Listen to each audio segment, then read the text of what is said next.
اللهم صل وسلم وبارك عليك يا حبيبي يا رسول الله. عاملين ايه يا احلى متابعين في الدنيا؟ كل سنة وانتم طيبين، رمضان كريم عليكم. النهارده بقى هندمس الفول. طبعا الفول طبعا انا بحب اللي انا ادمسه في البيت جدا. اوقات في ايام عادية او في رمضان او غير رمضان. اللهم بارك، ما بشتريش فول من بره خالص. والنهارده هقولك على طريقة فول بجد هتدعيلي من بعدها. طبعا جبت الفول ونقعته 4 ساعات. طبعا فولة بلدي وتكون الحباية بتاعتها نظيفة. طبعا وضفته في الفوالة بالشكل اللي انتوا شايفينه ده. ولو ما عندكش فوالة ممكن تعمل. طبعا الفول لازما اما تجيبيه تنقعيه وتغسليه كويس جدا وتكون الحباية بتاعته فاتحة. طبعا زي انا ما قلت لكم نقعته 4 ساعات وبعد كده بقى بضيفه في الفوالة. وضفت عليه نص كوباية من العدس وزي كوباية الا ربع فول بصارة.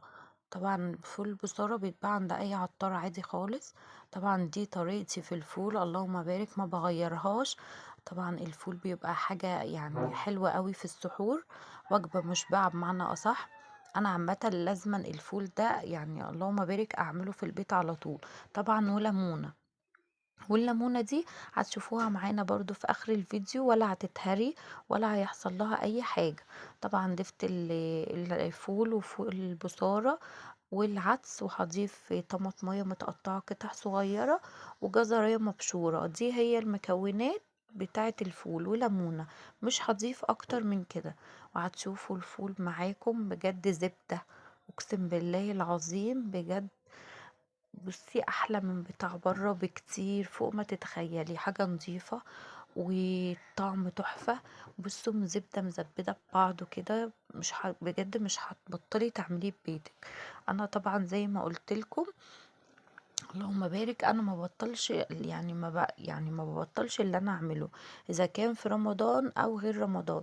طبعا مش عايزه تحطي الليمونه عادي ما تحطهاش، بس انا بضيف الليمونه. طبعا علشان ايه؟ بتبقى يعني لو ما عنديش ليمون بتدي طعم للفوله كده. لو انا مثلا هعمل الفول وما عنديش ليمون، فاهمين قصدي؟ هنا بقى ايه؟ ضفت عليه ميه وخليته يغلي كويس جدا. وهنا بقى اول ما بدأ اللي هو يغلي، طبعا ما ينفعش وانا بغليه ازود ميه ساقعه. لازم ميه سخنه علشان ما يجرمس. طبعا غليته ما اخدش وقت كتير على النار.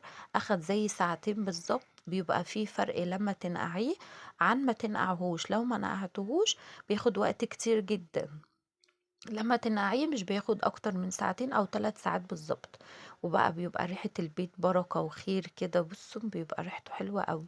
هنا بقى بصوا شايفين الليمونة؟ بصوا بحالها ولا اتهرت ولا اي حاجة. وهنا بقى بصوا قوام الفول ومية الفول، ولا حطيت عليه دقيق ولا نشا ولا كركم ولا اي حاجة من اللي هي المكونات اللي احنا بصوا ما شاء الله الفولة مزبدة ببعضها كده. بصوا يعني ايه؟ مهرية بمعنى اصح. ولا لونها ولا ريحة البيت بقى كله خير وبركة كده. لما تدمسي بقى حاجات رمضان والولاد حواليكي بقى كده واجواء رمضان وتفرحيهم بقى اللي انت بتعملي كل حاجة في البيت. يلا يا حبايبي ما تنسوش تعملوا الفول، وما تنسوش تعملوا لايك وشير وتفعلوا الجرس عشان ينزل لكم كل جديد من فيديوهاتي. كل سنة وانتم طيبين وبعود الايام عليكم. طبعا انا هضيف في الاكياس على حسب الوجبة بالشكل اللي انتوا شايفينه ده. طبعا هعبي بقى الكمية كلها وهرجع لكم تاني. هنا ما شاء الله